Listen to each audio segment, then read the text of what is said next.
C'est avec émotion matin, je prends la parole. Parce que nos cérémonies que le président Jovenel avait, nous avons planifiées. Il y a de cela plus de 2 mois. Doter le pays d'une nouvelle charte fondamentale, facile d'application, inclusive, claire, respectueuse des droits de l'homme, de la personne, et garant de l'équilibre des 3 pouvoirs de l'État, incluant la diaspora, a été l'un des chantiers prioritaires du feu président de la République, son Excellence, M. Jovenel Moïse, assassiné lâchement en sa résidence privée dans la nuit du 6 au 7 juillet 2021. Je veux saisir l'opportunité de cette cérémonie pour dire haut et fort à toute la nation en général et à la famille et aux proches du président qu'en dépit des petites manœuvres et des attaques ciblées de certains, la vérité finira par jaillir et justice sera faite. Rien, absolument rien, aucune distraction ne pourra me déterminer de ma volonté inébranlable de voir les vrais responsables, les auteurs intellectuels et les commanditaires de ce crime odieux traduits en justice et punis pour leur forfait. À bon entendeur, salut. Mesdames, Messieurs, avant sa mort, le président m'avait clairement dit à maintes reprises que dès que vous lui soumettriez votre rapport avec le projet de constitution, il me le remettra pour que je fasse tout ce qui est possible pour que le peuple haïtien s'en approprie. Il m'a demandé de m'assurer par une démarche inclusive et participative que tous les secteurs de la vie nationale s'engagent en faveur de l'adoption du texte. Et je peux vous dire que c'est ce que j'ai l'intention de faire.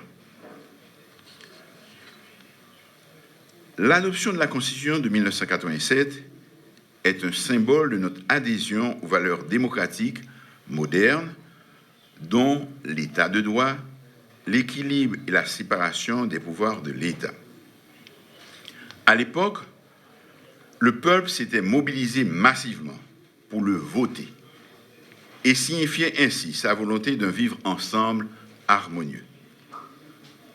Après près de 35 ans de tentative de construction d'une démocratie fonctionnelle, il est de l'avis général qu'il faut renforcer notre démocratie par l'adoption de nouveaux cadres normatifs fondamentaux.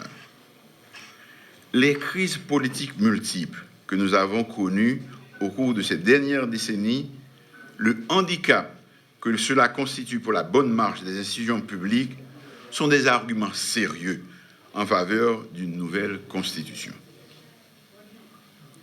Mesdames, Messieurs, notre pays ne saurait concrétiser ses objectifs de développement sans se disposer d'institutions fortes et stables. L'analyse des crises multiformes de nos institutions montre l'impérieuse nécessité de doter le pays de nouvelles règles fondamentales et de renforcer les mécanismes de l'état de droit. Sinon, le pays risque de sombrer dans l'instabilité politique chronique et les conflits entre les pouvoirs de l'État. Pour éviter un tel scénario, il est impératif d'œuvrer dans une logique participative et inclusive, à clarifier les compétences des pouvoirs de l'État, le rééquilibre des pouvoirs, la responsabilité des élus, le renforcement des institutions de contrôle et l'indépendance de la justice. Les crises d'origine constitutionnelle ont fortement ponctué les conditions de vie de la population ces derniers temps. Nous sommes tous témoins des prises de position et des revendications des secteurs de la vie nationale sur la nécessité d'adopter une nouvelle constitution.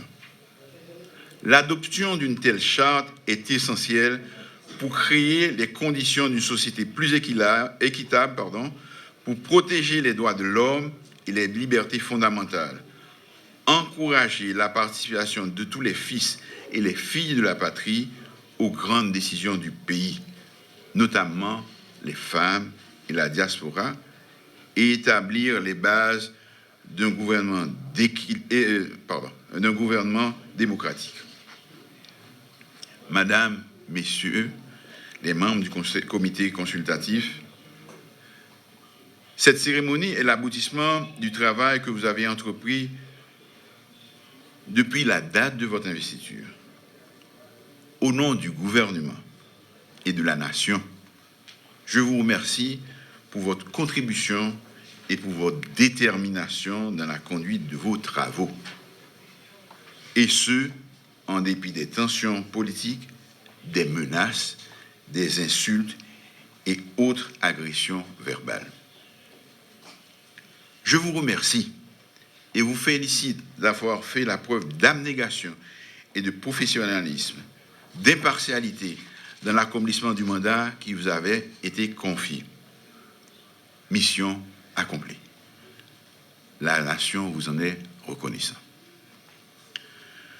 Je veux exprimer ma gratitude à l'égard de tous les experts et de tous ceux qui, d'une manière ou d'une autre, ont contribué à l'élaboration de ce projet. Mesdames, Messieurs, notre pays a besoin aujourd'hui plus que jamais de plus d'unité, d'égalité et de plus de fraternité. La haine, la division et les conflits en tout genre constituent des freins pour notre développement. Soyons clairs, une nouvelle constitution ne sera pas la panacée pour résoudre tous nos problèmes. Mais, si nous arrivons à nous mettre d'accord sur un mode d'organisation de la gouvernance plus équilibré et plus efficace, ce sera un point de départ pour d'autres convergences autour du devenir de notre pays.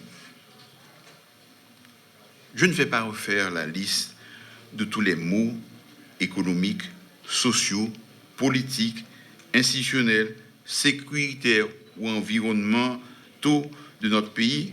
Vous les connaissez tous.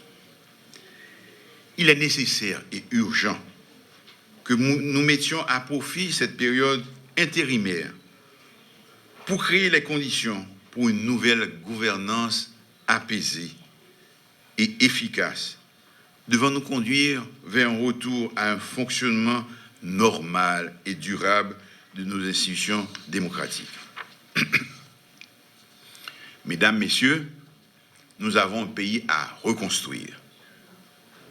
Mettons en commun nos forces pour transcender nos antagonismes à la faveur de vivre ensemble et du développement de notre pays.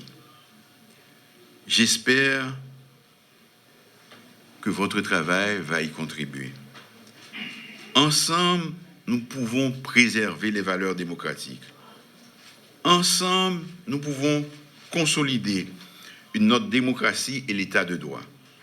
Ensemble, nous pouvons œuvrer à construire une nation stable et prospère. Ensemble, nous pouvons reconstruire notre pays, effondré par les dissensions internes et les luttes fratricides. Vive l'unité entre les filles et les fils de la patrie, vive l'union nationale.